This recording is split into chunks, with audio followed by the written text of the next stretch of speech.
Olá, estamos de volta com o programa O EMA Saúde. E nesta edição vamos falar sobre um assunto importantíssimo, o autismo.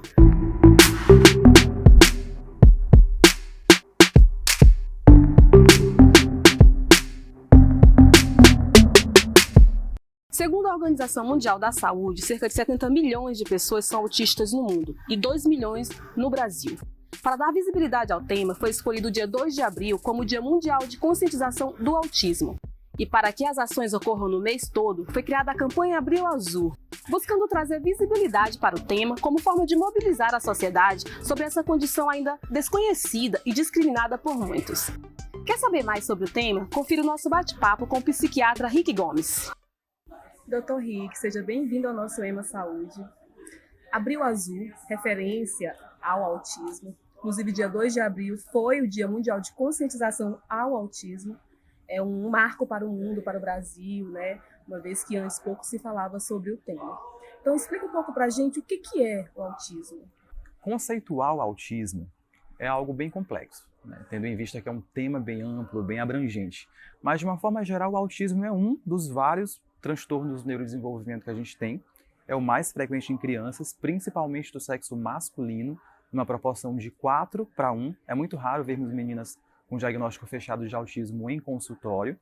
E essa patologia, ela se sustenta em dois sintomas nucleares, que são déficits na interação e na comunicação social e também problemas comportamentais de atividades repetitivas e automáticas, né?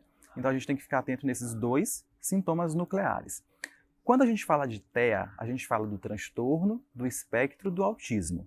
Essa palavra espectro é muito importante, porque mais na frente a gente vai perceber que a expressibilidade desses sintomas é muito variável, né? A gente vê esses dois sintomas nucleares se apresentando de formas muito variadas, desde muito leves até muito severas. Por isso o nome espectro do autismo. Quais seriam, então, as causas específicas do TEA? Certo. O TEA não tem uma etiologia específica, né? Não existe uma etiologia específica, o TEA não tem cara. O que eu quero dizer com isso? Por exemplo, o paciente com Down. O paciente com síndrome de Down, ele tem um fenótipo específico, né? Os olhos oblíquos, mais separados, a linha única na palma da mão, né? No TEA a gente não tem isso. Mas já se sabe que existe uma base genética voltada para o autismo. Mais de 1000 genes já foram estudados, estão envolvidos diretamente na expressibilidade dos sintomas do autismo. Mas só a genética sozinha não faz a etiologia completa do autismo, né? O ambiente precisa estar associado.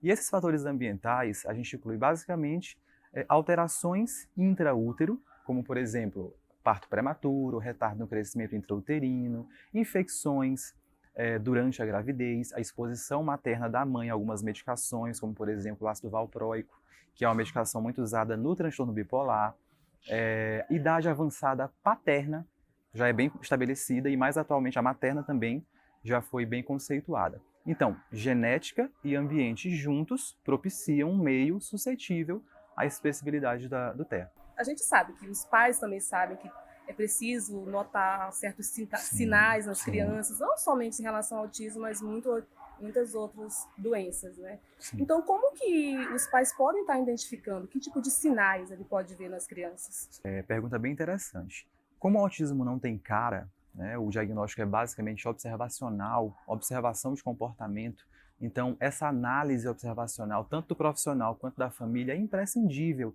para se chegar no diagnóstico mais fundamentado, né, para que esse paciente tenha ganhos de habilidades melhorados no futuro e menos dependência de outras pessoas, né? Os sinais do autismo, eles podem se manifestar desde o início, desde logo após o nascimento, né? Mas a grande maioria dos diagnósticos de autismo são feitos entre o primeiro e o segundo ano de vida.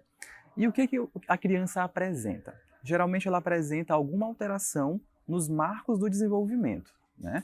Toda criança apresenta marcos no seu desenvolvimento. Com o passar da idade, ele vai ganhando novas habilidades, né? Então você observa uma criança que ali no 6º mês não vocaliza, não vocaciona, não tem uma vocalização dirigida, né? É uma criança que não segue sons, que não segue estímulos, né? Que não foca o olhar, que não busca o olhar dos pais.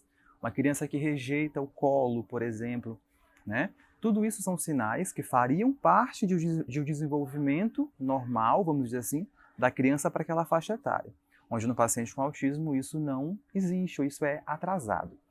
Tão importante quanto observar o não ganho de habilidades que seriam normais para aquela idade é observar a perda de habilidades que já foram conquistadas por essa criança, né? Ou seja, a criança se desenvolveu bem até um período, chegou num platô, que geralmente é o 6º mês, só que isso não é fixo, e acaba perdendo essas habilidades. Isso também é um marco muito importante para se fazer uma observação clínica desse paciente.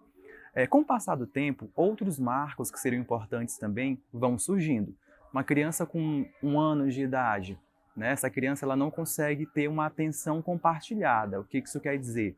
Ela não consegue voltar sua atenção para alguma coisa que outra pessoa está prestando atenção e voltar a atenção dela àquela pessoa, né? Não consegue interagir socialmente com outros indivíduos e quando tenta fazer isso por alguma pressão social, faz de uma forma meio bizarra, meio estranha, né? Tende a ter comportamentos repetitivos, tende a ter brincadeiras mais isoladas e mais repetitivas, tende a prestar atenção em padrões de cores, padrões de movimento, por exemplo. Passam horas e horas observando a rotação das fases de um ventilador. Esse é um exemplo. Crianças nessa faixa etária também desenvolvem alterações alimentares, porque elas se prendem à rotina de colorações de alimento, de texturas de alimento, do visual daquele prato e rejeitam alguns tipos de alimentação. Então existem níveis de dificuldade, níveis do TEA, como é que é isso? Hoje os níveis de autismo são divididos em 3, nível leve, moderado e severo. Basicamente, de uma forma bem resumida e didática, a gente divide os níveis de autismo de acordo com o grau de disfunção, de perda de habilidade que esse paciente vai ter, e, consequentemente, com a necessidade de outra pessoa auxiliando para o desempenho das atividades cotidianas. Existe alguma forma onde os pais possam buscar informações, ou local específico, ou alguma lei que proteja os autistas? Paula, perfeita pergunta, né? O diagnóstico do autismo é inteiramente observacional, o autismo não tem cara, frisando mais uma vez essa situação, né? Existe um site, o site do AMA, que é a Associação dos Amigos do Autista, né, que é o ama.org.br. Lá a gente tem, na tagzinha autismo, uma série de escalas que são usadas pelos profissionais para poder fechar um diagnóstico, para poder fazer a suspeição diagnóstica dos casos de autismo. Todo mundo tem acesso a essas escalas, né? A intenção desse bate-papo hoje não é esgotar o assunto, até porque é um assunto muito vasto, mas acender na cabeça dos pais a ideia de que aqueles sintomas que eles acham estranhos nos filhos podem representar autismo, né? Então, ter acesso a essa informação é muito importante. E no site do AMA, tudo isso está descrito. As escalas, como que são feitas, como que são aplicadas, os profissionais que podem ser procurados para poder fazer o auxílio, né, dessa aplicabilidade das escalas e do possível tratamento, né? Sobre a lei que você perguntou, existe uma lei, ela foi sancionada no finalzinho de 2012, acho que foi em dezembro, se eu não me engano. É a lei Berenice Piana. Essa moça é a mãe de um paciente autista e, por ter pouca informação e pouco acesso nessa época, foi criada essa lei que, resumidamente, garante os direitos do paciente autista. Põe o paciente autista na condição de um paciente deficiente, com deficiência, e não no sentido ruim da palavra, né?